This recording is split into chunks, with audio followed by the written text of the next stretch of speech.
moving on. The Bloodline continues, of course. Cody Rhodes actually wrestling in LA Knight. LA Knight getting in these high-profile matches still. I thought he was dead, of course, at the Royal Rumble. Has resurrected himself to be a jobber against mid-card and main event guys.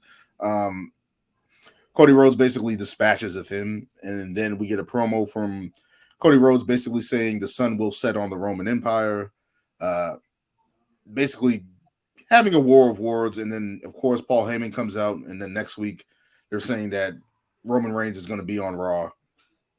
Finally going to get another confrontation between these two. Of course, after Roman Reigns basically asking if he competed for these belts at any time in his career, we're going to get a follow-up on that. So it's like we're getting another promo between these guys, and I hope it's getting good. Yeah. How many weeks is it till WrestleMania right now? I'm sure. 1, 2, 3 weeks? Maybe 2, maybe like coming up now 2 weeks. Next week is 2 weeks. It's April 8th and 9th, right? Mm-hmm. Yeah. No, first and second. 2. Wait. I think it's first and second. Yeah. Oh, it's April 1st and 2nd? Mm-hmm. Yep, early. That's WrestleMania. They usually do it. Oh shit! They usually do it. I thought it was the second week in April. Well, holy shit! Yeah, it's just 2 weeks. Yeah, we're almost there. Almost there. At some point, we got to see these guys. At some point, we got to see these guys get fisticuffs. We got to see them physically attack each other. I think we're having too many, especially with a lot of these feuds right now heading into WrestleMania. We're not having enough physical altercations between the two. Cody's just having all these like random matches. I guess I think we discussed a little bit last time. Like it's gonna lead to that like 6-man they're gonna integrate it somehow. It's gonna be KO, Cody, Sami, and 6-man against the Usos and Solo, and then Roman's probably gonna get involved. It's gonna be a huge brawl. But I feel like that's either gonna be right there on SmackDown, like the 31st, or that it's probably going to be on SmackDown. Like, I feel like it has to be on SmackDown because that's the big build up show. At some point. Probably on SmackDown, but definitely one of the go home shows. Mm-hmm. So the main event was the street fight between Solo Sikoa and Kevin Owens. Mm-hmm. So we saw how that ended. That match live was fantastic to watch. Hard. Yeah, exactly. Kevin Owens said he didn't want any help. The physicality of the match. Getting absolutely destroyed. As Kevin Owens does, he sells like no one else. It's funny. It's funny. As soon as I heard it was a street fight, in my mind, I'm thinking, it'd be dope if they came up to my section somehow. I keep waiting for it. I'm like, okay, I hope they come to my section. But now they went through the crowd on the other side. I'm like, but anyway, they go backstage. The Usos are right there. 3-on-1. Solo Sikoa wins. So I think when the show went off the air, it went off the air with the Usos and Solo Sikoa on the ramp, right? Yep. Right. So after the show went off the air, all three of them went back to the ring. The Usos went outside. I think they went outside to go get like chairs or something. Mm-hmm. And as they were outside, Kevin Owens miraculously got up. I think powerbombed Sikoa through the table and then got out of the ring before the Usos could get to him. Oh shit! Yeah. Some redemption. Yeah. Because I get to send the crowd home, and they wanted to send the crowd home happy. I guess. Yeah, they had to send him home happy.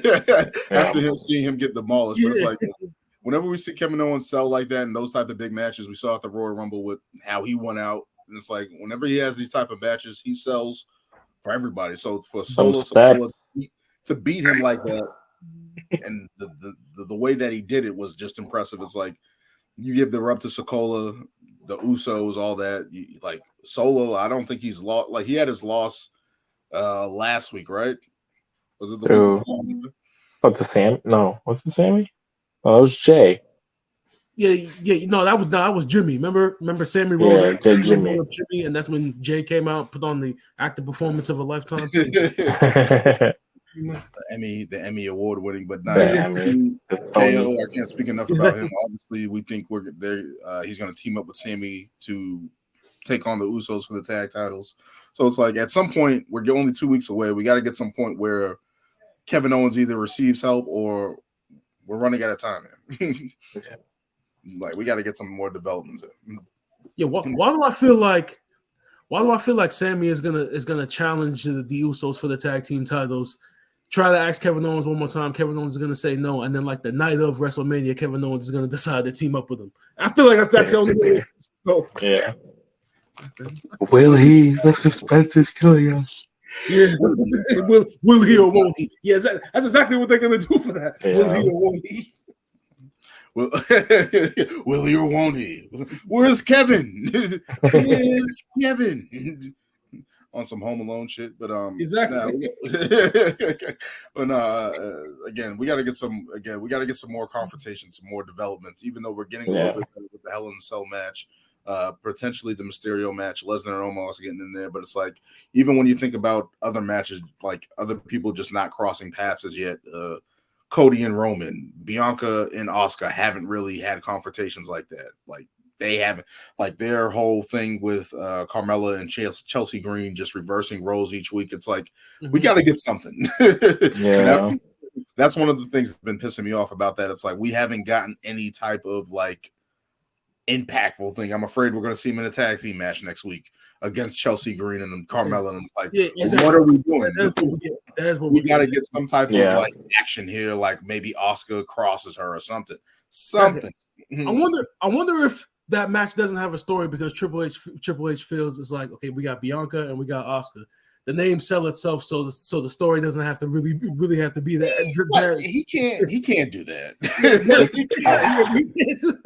As much as it sucks, I feel like it definitely has to do with Asuka's language barrier a little bit because Bianca can talk, not the best talker, but she can talk to someone, and this is a situation where she's just like, I think that's where they use Asuka's like creepiness, and she's just like, oh shit, what is this? But it doesn't feel like it's actual like rivalry-ish, so it's just like, oh, I gotta fight you. And that's where it's not really hitting. Address that creepiness. Yeah. Like, what the hell is wrong with you? Like, you a freak or whatever? Like, something. Make Bianca. By the way, that segment live of Bianca and Asuka in the ring and Asuka like playing with Bianca with the belt. The crowd, we were all so confused what was going on. Like, I kept looking at the ring, looking at the Titantron to see what the fans at home watching. I'm like looking up, I'm looking down. I'm all confused. And then when Asuka left the ring, I'm like, that's it. That's it. Like we got to get something. Exactly. This is literally 4 weeks in a row. I'm done just really going kicker something. Looking up at the sign and just staring at each other and nothing.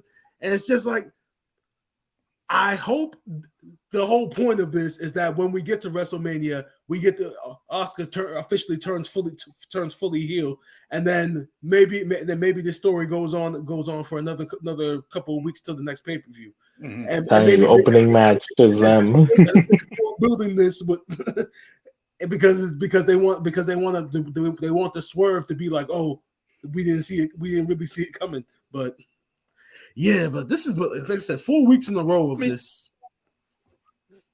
Just saying of the same. Like we got to get something. Something like, but we're not getting it yet, and that's the only part that I'm upset about, especially with women's division, as we talked before. We can keep moving on.